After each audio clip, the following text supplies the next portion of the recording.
Assalamualaikum. Assalamualaikum. Assalamualaikum dan selamat sejahtera. Nama saya Muhammad Hafizi bin Bahlir dengan nomor metrik 07 DKA 18F 2035.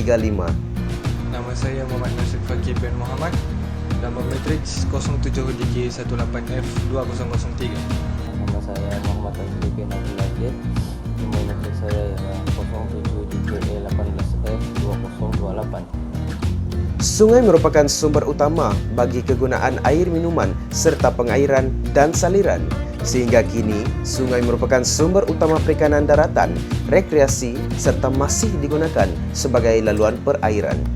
Projek akhir tahun yang ingin dilaksanakan ialah tentang mengkaji tentang kualiti air di Sungai Inanam berdasarkan indeks air. Pada masa kini, dunia menghadapi krisis bekalan air bersih. Hal ini demikian kerana masalah pencemaran air yang berlaku. Pencemaran yang telah berlaku mengakibatkan kawasan tadaan air musnah dan sungai serta tasik tercemar. Keadaan ini memberi kesan yang bukan sedikit kepada manusia dan kehidupan yang lain. Dasar pembangunan di Malaysia telah memberi kesan kepada perubahan sosial dan persekitaran yang pantas di Kota Kinabalu, Sabah. Penerokan daerah untuk kilang-kilang dan pembangunan infrastruktur lainnya telah memberi tekanan kepada alam sekitar. Perubahan yang begitu cepat terhadap pembangunan di Bandaraya Kota Kinabalu juga telah memberikan kesan dan tekanan kepada lembangan di Sungai Inanam dan pencemaran. Banyak sampah dari sampah domestik dan perindustrian sebagai hasil pembangunan industri dan juga perumahan. Bahan pencemar yang terdapat diantaranya ialah nitrat dan fosfat. Banyak kehidupan air terutamanya ikan mati kerana pencemaran. Persekitaran berbau yang mengakibatkan kehilangan pengunjung dan kehilangan sumber daya nelayan untuk sara hidup. Objektif yang pertama, mengukur tahap percemaran di Sungai Inanam berdasarkan 5 parameter berdasarkan National Water Quality Standards (NWQS). Yang kedua ialah mengenal pasti kelas air Sungai Inanam berdasarkan National Water Quality Standards iaitu NWQS. Kajian ini dijalankan di sepanjang Sungai Inanam yang terletak di Inanam. Kajian ini dilaksanakan bagi menilai tahap pencemaran Sungai Inanam berdasarkan beberapa parameter. Lokasi kajian ini berkoordinat latitude 5.99751 dan longitude 116.132.083. Kajian ini tertumpu pada hulu, hilir dan tengah sungai yang mana bermulanya laluan air tersebut di Sungai Inanam. Skop kajian ini mengenal pasti punca atau puncak pencemaran serta status kualiti air Sungai Inanam yang mengalir melalui Kota Kinabalu. Pembangunan pesat di kawasan ini dan pelbagai corak penggunaan tanah yang menyumbang kepada pencemaran kualiti air sungai.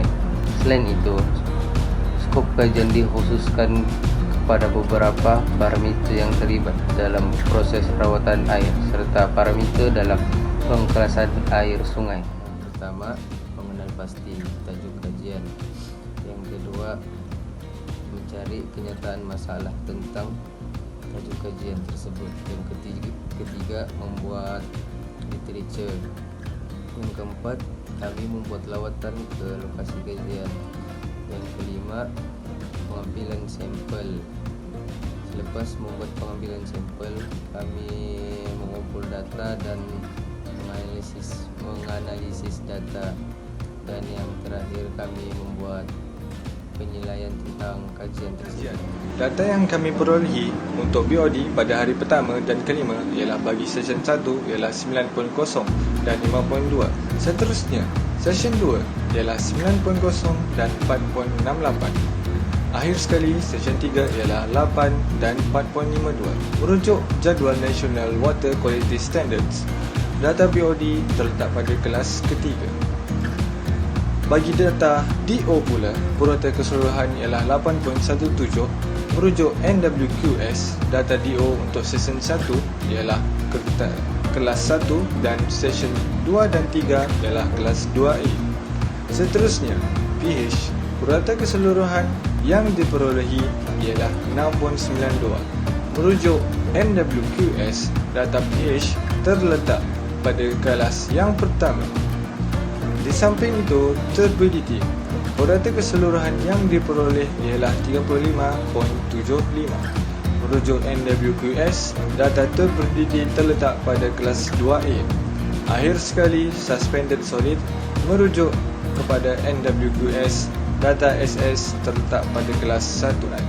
Kajian ini dijalankan khusus untuk menilai parameter kualiti air di Sungai Inanam yang berpandukan kepada 5 parameter dalam indeks kualiti. Melalui kajian yang kami jalankan, kami dapat mengenal pasti bahawa kualiti air Sungai Inanam adalah pada tahap bersih.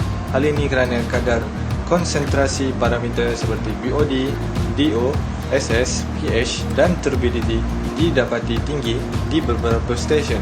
Pada parameter SS yang mempunyai nilai tinggi di bahagian stesen 2 dan nilai parameter DO tinggi di bahagian stesen 1, manakala purata pH pula berada pada keadaan neutrals, iaitu tidak berasid dan tidak beralkali.